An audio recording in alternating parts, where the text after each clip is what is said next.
Dans l'est de la République démocratique du Congo, depuis près de 3 mois, la ville de Bunagana est entre les mains de la rébellion du M23.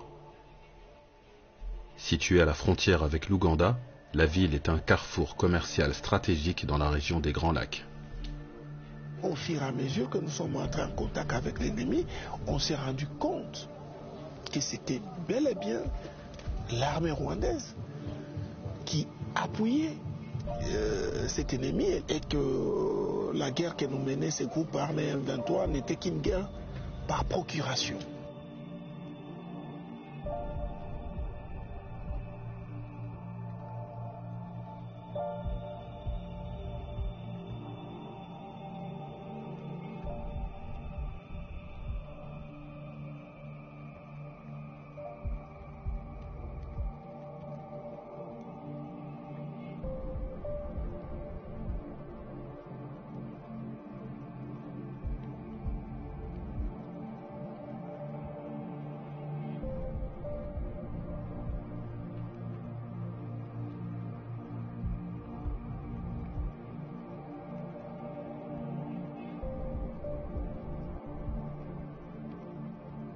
En 1994, le Zaïre accueille 2 millions de réfugiés rwandais suite au génocide. Parmi eux, il y a des Interamwe, des miliciens hutus génocidaires qui s'organisent en groupes armés dans les camps de réfugiés. Les Tutsis du Kivu, marginalisés par l'État zaïrois, sont attaqués dans leur village par les réfugiés hutus. Ils fuient par milliers vers le Rwanda où ils sont accueillis dans des camps. D'autres prennent les armes et forment une coalition pilotée par le Rwanda et l'Ouganda. Laurent Désiré Kabila est placé à la tête de cette rébellion réunissant miliciens Banyamulenge, opposants, armée nationale ougandaise et bien sûr rwandaise. L'AFDL, l'Alliance des forces démocratiques de libération, traverse le Zaïre d'est en ouest jusqu'à Kinshasa. Sur son chemin, l'armée rwandaise lance des raids contre les camps de réfugiés hutus et massacre des civils.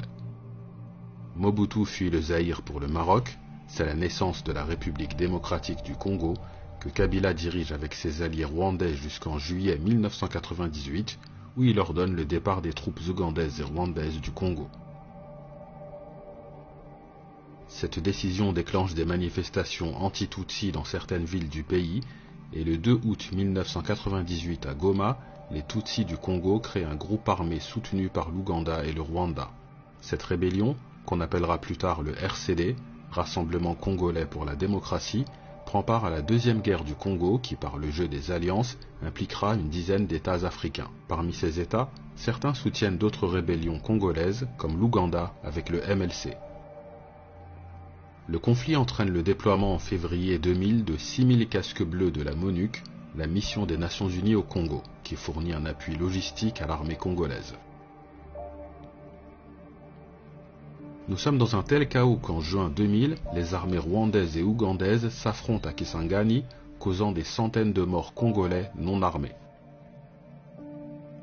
Cette guerre entre deux forces étrangères qu'on appellera la guerre des 6 jours symbolise la crainte d'une balkanisation du pays, son morcellement et l'annexion des provinces de l'Est par l'Ouganda et le Rwanda. Comme en 1996 sous Mobutu, les Tutsis se sentent menacés au Congo et souhaitent le départ de Kabila. Le 16 janvier 2001, il est abattu par son garde du corps et aussitôt remplacé par son fils, Joseph Kabila. En 2003, il parvient à réunifier le pays en signant la paix avec les groupes rebelles nationaux, dont le RCD, qui entre au gouvernement, intègre les institutions et dont les soldats sont incorporés à l'armée nationale. On touche là à la période cruciale de ce qui nous mènera au M23, avec l'incorporation dans l'armée régulière d'éléments d'une ancienne rébellion aux revendications identitaires, mais aussi le refus de certains de leurs chefs d'évoluer au sein d'une armée nationale unifiée. Parmi eux, le général Laurent Nkunda. En 2004, l'officier Tutsi déserte et forme une rébellion armée en compagnie d'anciens du RCD. Ils accusent Kabila de les marginaliser et dénoncent des tueries contre des villages Tutsi au Kivu. Avec Jules Mutebutsi, un officier Tutsi qui vient d'être suspendu de l'armée, Nkunda attaque Bukavu en juin 2004. Ils prétendent protéger les Tutsis du Congo contre les FDLR, groupe armé hutu rwandais créé par les réfugiés installés au Congo, qui rêvent d'un retour au Rwanda pour y renverser le pouvoir Tutsi, incarné par Paul Kagame. En juin 2004, le général Mbuzamabe empêche la chute de Bukavu, qui n'aura été occupée que quelques jours par Nkunda, qui sous la pression internationale se retire pour le Nord Kivu. Les éléments Hutus du RCD qui l'accompagnaient acceptent d'être intégrés à l'armée régulière dans une opération qu'on appelle le mixage, chère à la MONUC. Ce plan s'inscrit dans le cadre du désarmement, de la démobilisation et de la réintégration, qui permet aux rebelles qui se rendent de retourner à la vie civile, de s'engager dans l'armée nationale. Il est important de souligner ici que même si la cause Tutsi était le moteur du RCD, d'autres ethnies congolaises y figuraient, le tout soutenu par le Rwanda. Avec des milliers de soldats, sur les hauts plateaux du Masisi, Nkunda crée le CNDP, le Congrès national pour la défense du peuple. Il y est rejoint début 2006 par le général Bosco Ntaganda, seigneur de guerre Tutsi, ancien chef d'état-major de l'Union des patriotes congolais. Le colonel Sultani Makenga est quant à lui commandant du secteur de Rutshuru. Ces commandants Tutsis ont pour point commun d'avoir vu leurs familles rejoindre les camps de réfugiés au Rwanda pour fuir les agressions contre leur communauté au Congo. La présence d'anciens Interahamwe dans les rangs des FDLR, ainsi que l'inefficacité de l'État et de la MONUC à en venir à bout, sont des arguments qu'utilisent les rebelles pour tenter d'unifier la communauté Tutsi congolaise autour d'eux. 10 ans après le génocide, on mesure à quel point le conflit identitaire rwandais s'est déporté sur le territoire congolais. Le CNDP se rend coupable de crimes dans les villages soupçonnés de soutenir les FDLR. En 2009, des tensions apparaissent au sein du mouvement, notamment entre Nkunda et Ntaganda.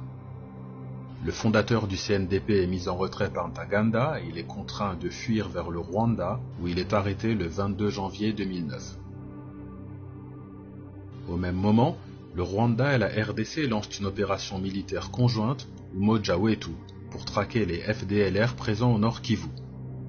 Plus de 4000 soldats rwandais entrent au Congo pour une opération qui dure 1 mois, dans l'incompréhension et l'inquiétude d'une population traumatisée par le rôle du Rwanda dans la région. Le président Kabila tire profit des divisions internes au CNDP et de la mise à l'écart de Nkunda. Bosco Ntaganda, inculpé en 2006 par la Cour pénale internationale pour crimes de guerre, bénéficie de la protection de l'État et d'une promotion dans l'armée en échange de la reddition du CNDP. Signé à Goma sous le parrainage de Olusegun Obasanjo et avec la bénédiction des États voisins, l'accord du 23 mars 2009 offre en théorie des garanties inespérées pour les rebelles, dont les clauses principales qui ont été signées sont les suivantes.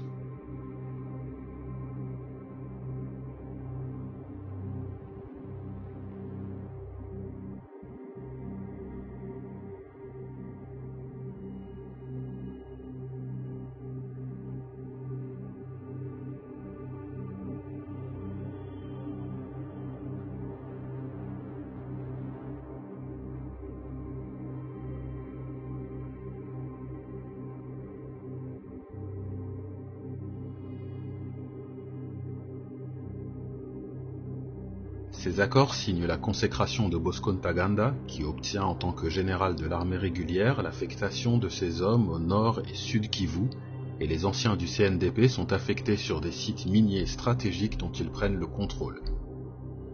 Sultani Makenga et les éléments restés fidèles à Laurent Nkunda ne pardonnent pas à Ntaganda d'avoir évincé leur leader et signé l'accord engageant le CNDP. Ils intègrent tout de même une armée nationale où les anciens rebelles suscitent la méfiance parmi les militaires qui les combattaient il y a quelque temps encore. Face à la pression de la communauté internationale qui souhaite juger Ntaganda à la Cour pénale internationale, le président Kabila finit par ordonner l'arrestation du général en avril 2012. Mais Ntaganda est introuvable. Il a déserté et pris le maquis avec près de 600 soldats.